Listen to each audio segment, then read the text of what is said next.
There are many different types of retirement accounts and deferred compensation plans, and for many people, they represent a significant portion of what we own.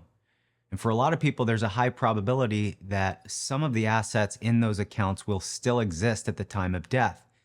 And so it's important to know how those accounts are handled when someone dies. And that's what we're going to cover in this video. And at the end, we'll share some helpful planning tips that will help you set up those accounts to ensure a smooth transition upon death. First, let's discuss how these accounts work and how they're managed.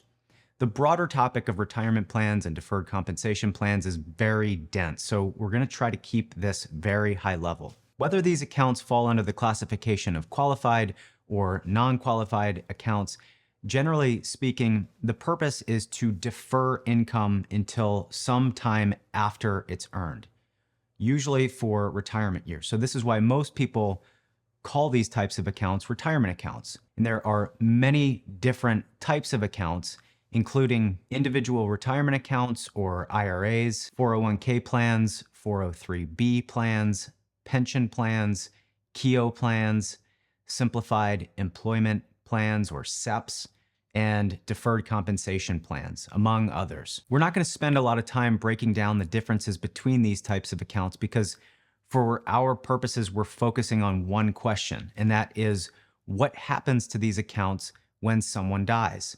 And the answer to that question is fairly straightforward.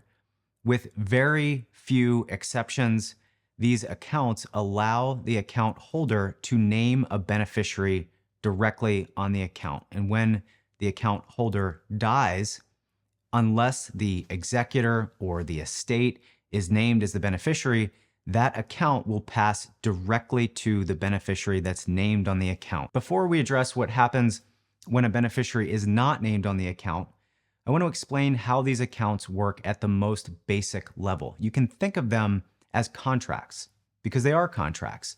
And the contracts vary widely depending on the specific type of account and depending on the various financial institutions that manage the accounts.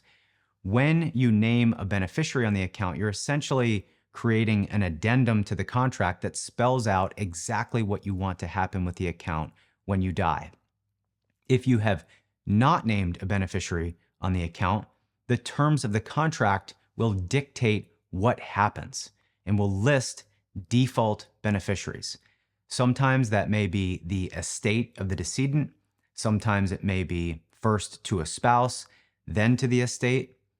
Sometimes there's a laundry list of potential default beneficiaries, usually starting with a spouse, then children, then parents, then siblings, and so on. To access the funds in the account when the account holder dies, the beneficiary, if there is one, and if there isn't one, then the default beneficiary will need to contact the financial institution that manages the account and begin the claim process. So this normally involves submitting forms and other required documents, including a death certificate and sometimes other estate documents, to the account manager. Now, while this seems easy on its face, it's been my experience that working with the various financial institutions to administer these accounts can be one of the most frustrating aspects of estate administration.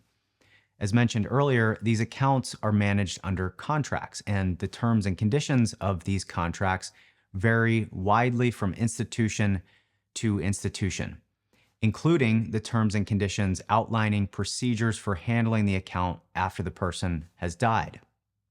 Not to mention, each institution will have its own internal rules and regulations governing the administration of these accounts. So what can be done to make the administration of these accounts a little easier, to ensure a smooth transition of assets once we've passed? Here are some helpful tips. First, unless you have a good reason for naming the estate or the executor as a beneficiary, you should name an individual or a trust for the individual's benefit as the beneficiary. And this brings up two separate points. First, if certain retirement accounts are liquidated and paid into the estate of the decedent, you run a serious risk of losing preferential tax treatment that is associated with these accounts and sticking your loved ones with a serious tax burden. And that's because these accounts are generally subject to income tax when they are distributed.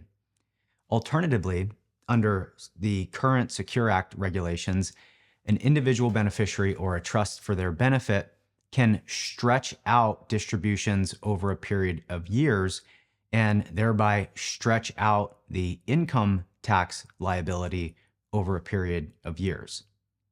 Certain beneficiaries have longer stretch periods, so it's really important to discuss this with an estate planning attorney and a financial advisor to ensure that the structure is set up to achieve the most favorable tax result. The second point is about trust. For some beneficiaries, we prefer not to leave them unprotected lump sum distributions. And this can be for a whole host of reasons. Maybe the person is too young to properly manage money.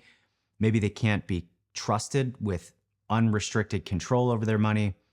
Maybe the beneficiary has special needs, and if they were to receive funds directly, it would affect their ability to receive government benefits. There could be a mental health problem or a substance abuse concern. There are many reasons why people set up trusts for their loved ones rather than leave money to them directly. So remember, if you have a trust set up for one or more beneficiaries, you want to make sure that that trust is named as the beneficiary, not the individual for whom the trust is established.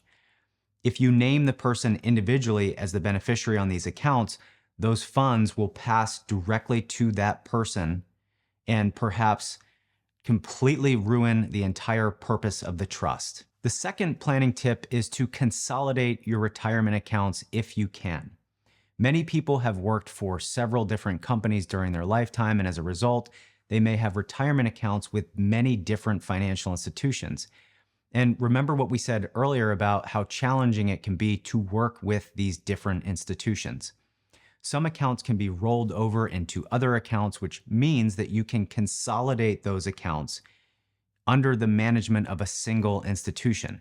And believe me, this will be a gift to your loved ones who won't have to struggle administering these accounts at different institutions. Another planning tip, if you want to know more about the account and how it's handled at your death, it's a good idea to reach out and speak to a representative and ask questions about the terms and conditions of the contract, or read through it on your own so that it can help inform how you want to set up the account.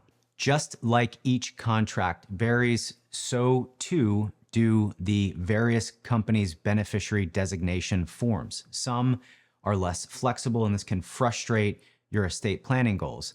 If the form does not allow you to structure the beneficiaries in the way that you want, it's very helpful to work with an estate planning attorney who can create what's called a beneficiary designation rider, which are often accepted by the institutions and allow you to custom design precisely how you would prefer that these assets be managed at your death. Thank you for joining me. If you find this content helpful, please consider subscribing to the channel, and I'll look forward to seeing you in the next video.